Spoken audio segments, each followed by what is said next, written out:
As you could probably tell by the title, this is about PC versus console. Ah, the everlasting battle of console versus PC.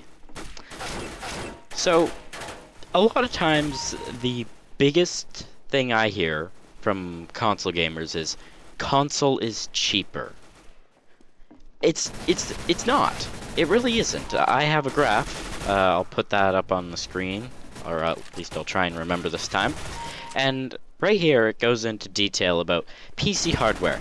Okay, so the initial cost of a decent PC for gaming will cost you around $650. That's the cost for a decent starting gaming PC. Xbox One 500, PlayStation 400. But then you also got to think. Sure, you paid more off the gate, but now you're getting cheaper games because everything's digital.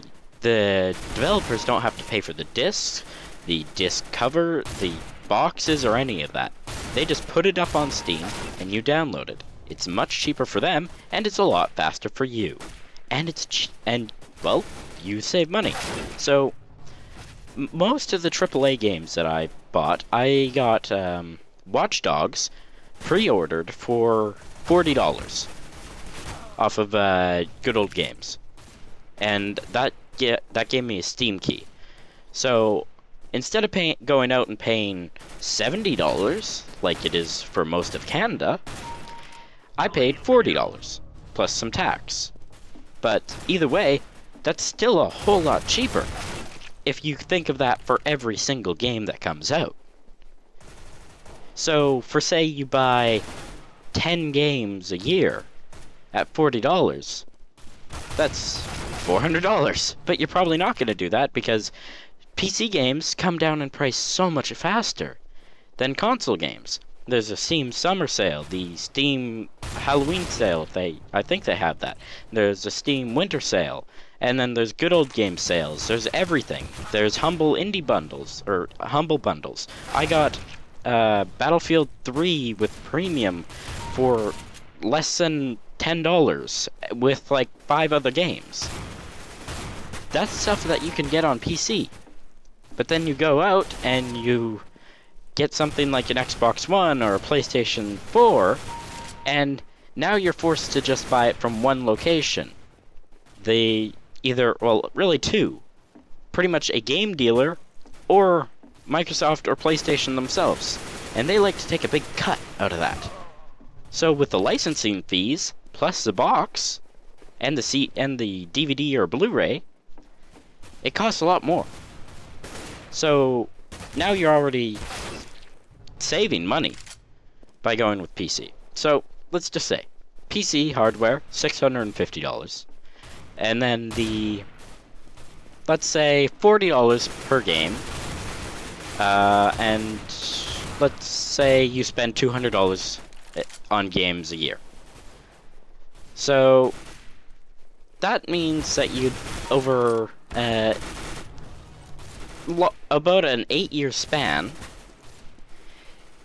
you would be spending, if you don't upgrade your computer at all and you just buy $200 worth of games every year, you will spend $2,248 on your computer. Looking at this graph here. If you buy an Xbox One, now you have to pay for the Xbox Live if you want to, you do anything. Same with the PlayStation. You have to pay for PSN Plus. Is that really any use to me? No, because I use TeamSpeak. I can create a free TeamSpeak server. I can create a free Skype account. I can use all of this for free. I can use Steam for free. I don't have to pay Steam to go play online. I don't have to pay Microsoft to go play on Windows 7. I don't have to pay whoever made my Linux to go play on multiplayer on whatever game it's running or whatever operating system it's running on. You don't have to pay to play online unless it's some MMO with subscribed things like WoW or something, but that's a different story. So I don't have to pay for online. My games are cheaper. There's much larger sales, and with all those savings, you can save upwards of $1,000. You'll see on the graph that you save upwards of $1,000 by going with PC. And people say, oh, but you have to upgrade your PC, otherwise it'll become irrelevant. Well, that may just be as true for the Xbox One, or the PlayStation. But guess what? You just saved $1,000. You could rebuild your computer with $1,000 and you'd still be in the green. Or black, or whatever you want to call it. So, no matter what you do, even if you have to rebuild the computer or your computer sets fire and you have to rebuild it, you'll still save money. You could spend more on the hardware at the beginning and you'd still save money after 8 years. Sure, you see all these high-end super gaming computers that run at ultra 4K super duper mootupa duper. Well, yeah, but those people have thousands of dollars to spend. And they spend it because they can. But if you don't have thousands of dollars to spend, there are lower options that do just fine for what they are. And that's something that people don't seem to recognize at all, whatsoever. So another thing that I hear all the time is that PlayStation and Xbox, they have exclusives like Uncharted and Halo and wishy-washy blah blah blah. PC has so many more. There's indie games like there's Rust and there's Gary Mod and there's Team Fortress and there's like there's old games that you wouldn't be able to play on the new consoles. There's Kerbal Space Program. There's Just Cause 2 multiplayer mods. I'm just looking in my Steam library. There's Euro Truck Simulator. There's mods for games. You can basically take one game and turn it into another. Minecraft on PC, I don't care who you talk to, they should say that it is better. Minecraft Vanilla isn't all that great, I'm gonna be honest. Great, I built a house. Now what? But on the PC, I can go and mod like nuclear reactors into it and build a giant automated quarry system and everything. I would never be able to do that on a console. And I would never be able to find exclusives or indie games in the form that they're on PC. And then there's also Arma, where we have DayZ, and we have Island Life, and all of that. And GTA 4 mods, and soon enough, GTA 5 mods. Sure, you guys may have got it first, but we're gonna have a better version. Our games will have an ENB eventually when someone makes it, which probably won't take too long. We'll have LCP-FR. We'll have all of that. And we have so much more than that. We have... I don't know if I said this before, but we have the strategy games. All of them. Like, almost all strategy games are on PC because the mouse and keyboard are so much more accurate. And it doesn't stop there. There's indie games. There's everything on PC. I can go into the Steam store and I could find thousands of games that would never be seen on a console.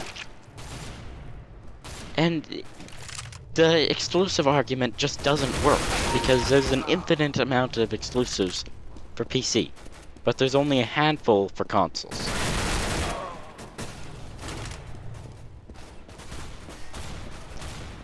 PC is currently the best place to be.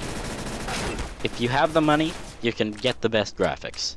If you don't have the money, you can get the most value for your money. It can go either way. You could get the worst value for your money in the world, or you could get the best. I'm probably in the middle ground.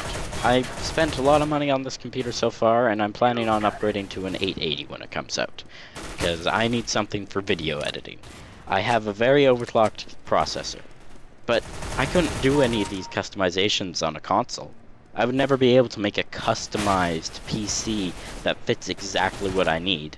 No, instead I'd be getting a one-size-fits-all. And a one-size-fits-all, let's be honest, doesn't fit very many. The Xbox, only 5 million. The PlayStation, only 10 million. That's only 15 million units. PCs, everyone knows how to use a PC. Does everyone know how to use a console? No. Why? Because it's not a universal thing. No one goes to their workplace and sits down and starts doing their job on a PC. No. or on a console. No, they use a PC. Because a PC, it's the most productive. It's the most cost efficient. If you're gaming, it's the most, again, cost efficient. It's in every way better. If you want, you can use PCs for couch gaming. You get a smaller form factor like MATX or ITX, and you put it in a drawer or somewhere there. And then you plug it into your TV, and you plug a console controller in there, or any custom controller made for PCs, and then you use it there. It's honestly not that hard. PC, there's no arguing it. I don't care how much money you've spent on your PlayStation and how loyal you are to it. It's time to wake up and smell the roses and realize that PC really is better. And say what you want in the comments section, but you'll probably end up being wrong if you defend consoles. But that's my opinion. So, if anyone does have their opinion, feel free to post it in the comments section, and I will reply with what I have to say back. And I'll keep on making videos like this. This is my kind of thing. I'm very cynical. I'm very critical of consoles and gaming as a whole. I'll probably end up doing something about the EA thingamajiggy that's like made to combat PlayStation Now, and I'll make a video about that sometime. But until then, thank you for watching, and until next time, see you later.